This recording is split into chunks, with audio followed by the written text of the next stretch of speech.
அகிலம் டிவி நேயர்களுக்கு வணக்கம். இன்றைய நாளுக்கான காலை நேர பிரதான செய்திகள். விரிவான செய்திகளுக்குள் செல்லும் முன்னதாக முதலில் இன்றைய தலைப்புச் செய்திகள். இலங்கைக்கு அருகே கொல்லப்பட்ட மாலுமிகள் ஈரான் வெளியிட்டுள்ள அறிவிப்பு. ஒரே இரவில் புரட்டி போட்ட டிரம்பின் அறிவிப்பு. நள்ளிரவு முதல் சடுதியாக அதிகரித்த எரிவாயு விலை. யாழ் பல்கலைக்குள் களமிறங்கிய குற்றத்தடுப்பு காவல்துறையினர். வெப்பமான வானிலை வளிமண்டலவியல் திணைக்களத்தின் அறிவிப்பு. வாகன உரிமையாளர்களுக்கு வெளியான முக்கிய அறிவிப்பு. வீட்டிலிருந்து வேலை செய்ய அனுமதித்த வெளிநாடுகள்.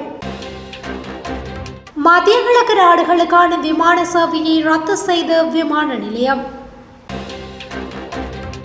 இலங்கை கடற்பரப்பில் தாக்கப்பட்ட போர்க்கப்பல் தொடர்பில் ஈரானின் குற்றச்செயல் அம்பலம்.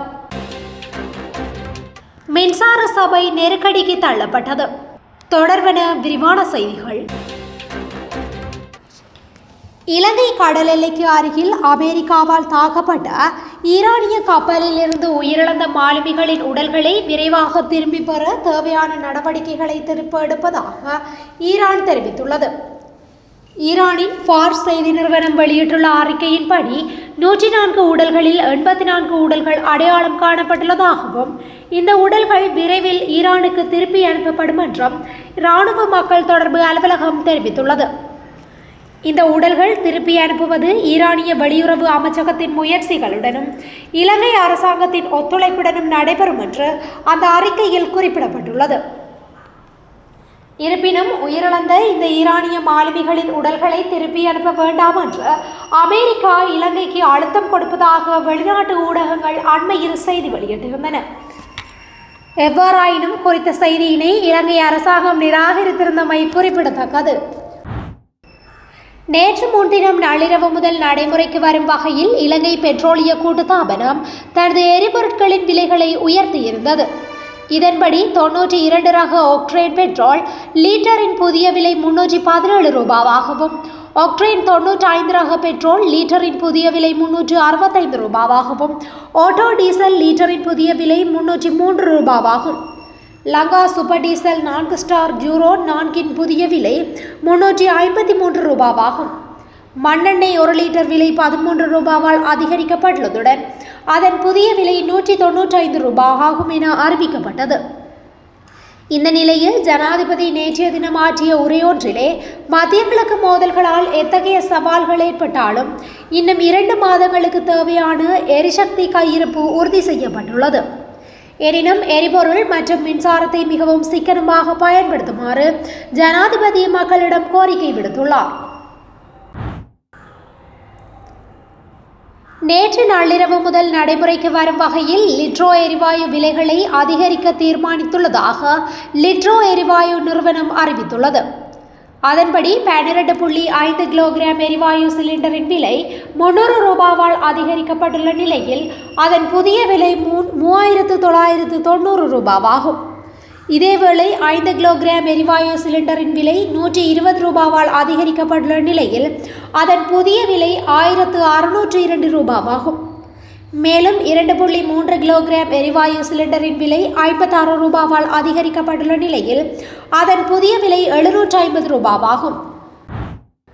இலங்கையின் சுதந்திர தினமான பிப்ரவரி 4 யாழ் பல்கலைக்கழகத்தில் ஏற்றப்பட்டிருந்த சிங்க கொடியை இறக்கி அதற்கு பதிலாக கருப்பு கொடி ஏற்றப்பட்ட சம்பவம் தொடர்பில் யாழ் பல்கலைக்கழக துணைவேந்தரும் பல்கலைக்கழக பதிவாளரும் குற்றத்தடுப்பு காவல்துறையினரால் விசாரணைக்கு உட்படுத்தப்பட்டுள்ளனர். கொழும்பிலிருந்து வந்த விசேட உத்தரவின் பேரில் யாழ்ப்பாணம் காவல்துறை பிரிவின் குற்றத்தடுப்பு பணியக அதிகாரிகளே நேற்று இந்த விசாரணை மேற்கொண்டதாக தெரிய வருகின்றது. சம்பவம் தொடர்பாக சுமார் 3 மணி நேரம் விசாரணைகளை மேற்கொண்ட காவல்துறை அதிகாரிகள் துணைவேந்தர் பதிவாளர் ஆகிய இருவரிடமும் வாக்குமூலங்களை பதிவு செய்துள்ளனர். பல்கலைக்கழகத்திலிருந்து பல்கலைக்கழக மானியங்கள் ஆணைக்குழுவுக்கு அனுப்பப்பட்ட அறிக்கைகள், ஆதாரங்கள் மற்றும் புலனாய்வு தகவல்களின் அடிப்படையிலேயே விசாரணை இடம்பெற்றுள்ளதாக தெரிவிக்கப்பட்டுள்ளது. காவல்துறை குற்றத்தடுப்பு பணியக வாகனம் பல்கலைக்கழகத்தின் பிரதான வளாகத்திற்குள் வந்து அதிகாரிகள் பதிவாளர் அலுவலகத்தில் நீண்ட நேரமாக வாக்குமூலம் பதிவு செய்து சென்றுள்ளமை மாணவர் மத்தியில் தேவையற்றதொரு பீதியை ஏற்படுத்தியிருக்கின்றது. இந்த நிலையில் சம்பவத்தை நேரில் கண்டவர்கள் தமது தொலைபேசிகளில் காணொளி பதிவு செய்து பாதுகாப்பு அதிகாரிகள் மற்றும் மாணவர்களிடம் பதிவு செய்யப்படலாம் என்று எதிர்பார்க்கப்படுகின்றது. நாட்டின் பல மாவட்டங்களில் நிலவும் வெப்பமான காலநிலை தொடர்பாக வளிமண்டலவியல் திணைக்களம் எச்சரிக்கை வெளியிட்டுள்ளது. திணைக்களத்தால் இன்று வெளியிடப்பட்ட இந்த அறிக்கை நாளை வரை செல்லுபடியாகும் வகையில் விடுக்கப்பட்டுள்ளது. இதன்படி மேல் சப்ரகமுவ, தெற்கு மற்றும் வடமேல் மாகாணங்களிலும் மொனராகலி மாவட்டத்திலும் மனித உடலுக்கு உணரப்படும் வெப்பமானது அவதானம் செலுத்த வேண்டிய மட்டத்தில் இருக்கும் என தெரிவிக்கப்பட்டுள்ளது. இதுகுறித்து விழிப்புடன் இருக்குமாறும் மனித ஆரோக்கியத்திற்கு ஏற்படக்கூடிய பாதிப்புகளை குறைப்பதற்கு நடவடிக்கை எடுக்குமாறும் வளிமண்டலவியல் திணைக்களம் பொதுமக்களிடம் கோரிக்கை விடுத்துள்ளது. இலங்கையில் இடைநிறுத்தப்பட்டிருந்த வாகன இலக்க தகடு அச்சிடும் பணிகளை மீண்டும் ஆரம்பிப்பதற்காக புதிய தனியார் நிறுவனம் ஒன்றுடன் 3 பில்லியன் ரூபாய் பெறுமதியான உத்தியோகபூர்வ ஒப்பந்தம் இன்று கையெழுத்திடப்பட்டது. இதுகுறித்து ஊடகங்களுக்கு கருத்து தெரிவித்த மோட்டார் போக்குவரத்து ஆணையாளர் நாயகம் கமல் அமரசிங்க, அமைச்சரவையின் அங்கீகாரம் மற்றும் சட்டமா அதிபரின் ஆலோசனையின் பேரில் நீண்டகால கொள்முதல் செயல்முறைக்கு பின்னரே இந்த 5 ஆண்டு கால ஒப்பந்தம் வழங்கப்பட்டுள்ளதாக குறிப்பிட்டார். ஒப்பந்தத்தின்படி குறித்த நிறுவனம் 3 மாதங்களுக்குள் உற்பத்தியை தொடங்க வேண்டும். இருப்பினும் தற்போது நிலவும் அதிக தேவையை கருத்தில் கொண்டு அடுத்த 2 மாதங்களுக்குள் பணிகளை ஆரம்பிக்க நடவடிக்கை எடுப்பதாக அவர் விளக்கினார். கடந்த 10 மாதங்களாக இலக்கத்தகடு அச்சிடும் பணிகள் இடைநிறுத்தப்பட்டிருந்ததனால் பெருமளவிலான நிலுவைகள் குவிந்துள்ளன. எதிர்வரும் ஏப்ரல் மாத இறுதியில் அல்லது மே மாத முதல் வாரத்தில் இலக்கத்தகடு அச்சிடும் பணிகள் மீண்டும் தொடங்கும் என எதிர்பார்க்கப்படுகின்றது. மோட்டார் போக்குவரத்து திணைக்களத்தின் வேரகர வளாகத்தை மையமாக கொண்டே இந்த சேவைகள் முன்னெடுக்கப்படவுள்ளன. இதற்கான ஆரம்பகட்ட கட்டுமான பணிகள் ஏற்கனவே வேரகர வளாகத்தில் தொடங்கப்பட்டுள்ளன. அச்சிடுவதற்கு தேவையான இயந்திரங்களை இறக்குமதி செய்வதற்கான ஏற்பாடுகளும் செய்யப்பட்டுள்ளன. எரிபொருள் விலை உயர்வால் உலகெங்கிலும் உள்ள பல நாடுகள் எரிபொருளை சேமிக்க தங்கள் பொது மற்றும் தனியார் துறை ஊழியர்களை வீட்டிலிருந்து வேலை செய்ய அனுமதித்துள்ளன. பாகிஸ்தான், வியட்நாம் மற்றும் பிலிப்பைன்ஸ் போன்ற நாடுகள் இந்த முடிவை எடுத்துள்ளதாக வெளிநாட்டு ஊடகங்கள் செய்தி வெளியிட்டுள்ளன. அண்டை நாடான பாகிஸ்தான் தனது பொது ஊழியர்களை வாரத்தின் 4 நாட்கள் மட்டுமே வேலை செய்ய உத்தரவிட்டுள்ளதாகவும் 3 நாட்கள் விடுமுறை அளித்துள்ளதாகவும் அந்நாட்டு வட்டாரங்கள் தெரிவிக்கின்றன. சனி மற்றும் ஞாயிற்றுக்கிழமைகளுக்கு கூடுதலாக வெள்ளிக்கிழமையும் விடுமுறை அளிக்கப்பட்டுள்ளதாக அந்த வட்டாரங்கள் கூறுகின்றன. ஈத் முபாரக் எனப்படும் பண்டிகை நாள் வரை நாட்டில் உள்ள அனைத்து பள்ளிகளும் மூடப்பட்டுள்ளன என்றும் கூறப்பட்டுள்ளது. சில வெளிநாட்டு பயணங்களும் ரத்து செய்யப்பட்டுள்ளன. மேலும் மக்கள் லிஃப்ட் பயன்படுத்துவதை நிறுத்திவிட்டு படிக்கட்டுகளை பயன்படுத்த அதிகாரிகள் உத்தரவிட்டுள்ளனர். தாய்லாந்து அரசு ஊழியர்கள் வீட்டிலிருந்து வேலை செய்ய வேண்டும் என்று பிரதமர் உத்தரவிட்டுள்ளார். இது நேற்று முதல் நடைமுறைக்கு வந்தது.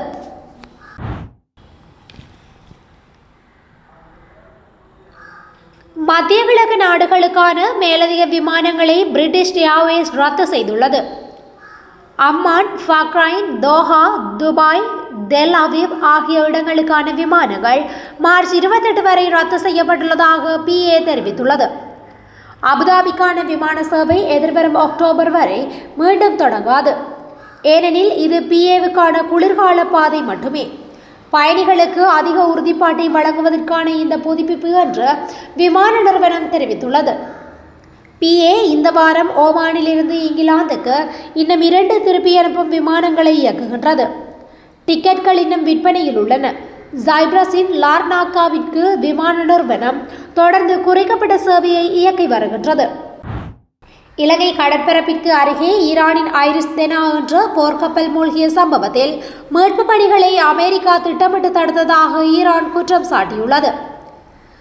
இந்த தாக்குதலை ஒரு போர்க்குற்றம் என்று ஈரான் வர்ணித்துள்ளது.